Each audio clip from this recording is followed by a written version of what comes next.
India and Pakistan. Oh boy, do we have a history. For decades, we have fought on hockey fields, cricket fields, even battlefields. Man, if there is a fight, we have had it. I mean, there's something about India and Pakistan. We know which buttons to press. Then we get all mad and then shit goes down. I think there's a chemistry here. What if I told you that Pakistan is actually India's best friend?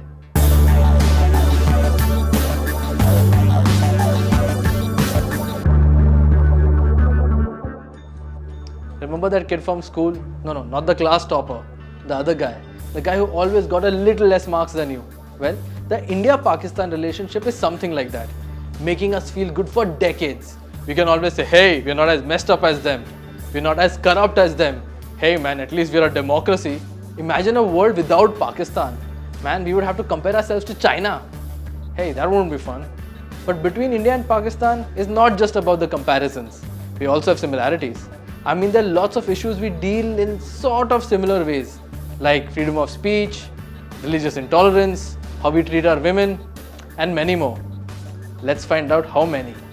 The Gender Inequality Index rated India as 130th and Pakistan as 147th out of 180 countries. You know how bad that is? Iran got ranked 69th and their government is not even known for being progressive. In Pakistan, they shoot girls for going to school. In India, we are way more efficient. We kill them in the womb. In Pakistan, they recently banned 23 ingredients for being haram. In India, not wanting to feel left behind, we banned beef, trying to exert ourselves as a Hindu nation. In Pakistan, the free speech activist Sabeen Mahmood was killed by 2 gunmen. Why? For being liberal and progressive. In India, the free-thinking rationalist Kalburgi was killed. Why? For expressing his views on idol worship and superstition. When it comes to terror attacks in India, Pakistan always seems to be involved. But how does Pakistan fare?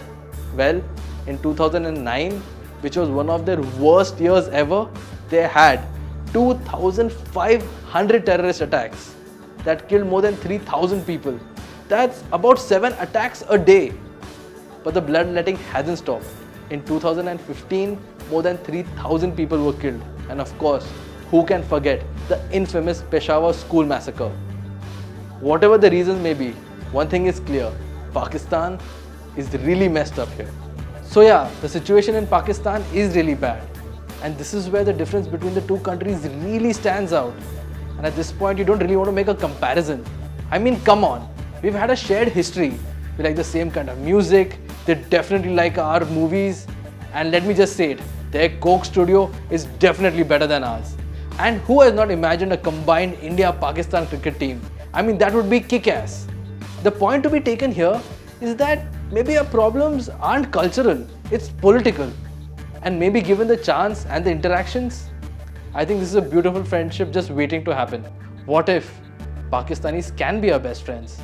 India and Pakistan have had a troubled history. But do you think that in the future there's a chance of reconciliation? And would you ever be friends with a Pakistani? I don't know. You tell me in the comments down below. And if you like this video, like, share and subscribe to Fancy Alligator. What is freedom? We seem to cherish it, we seem to value it, and if somebody says that we are not free, we get really pissed. But is it truly an Indian value? Do we really care about it so much? What if I tell you that what we fear the most as Indians is freedom?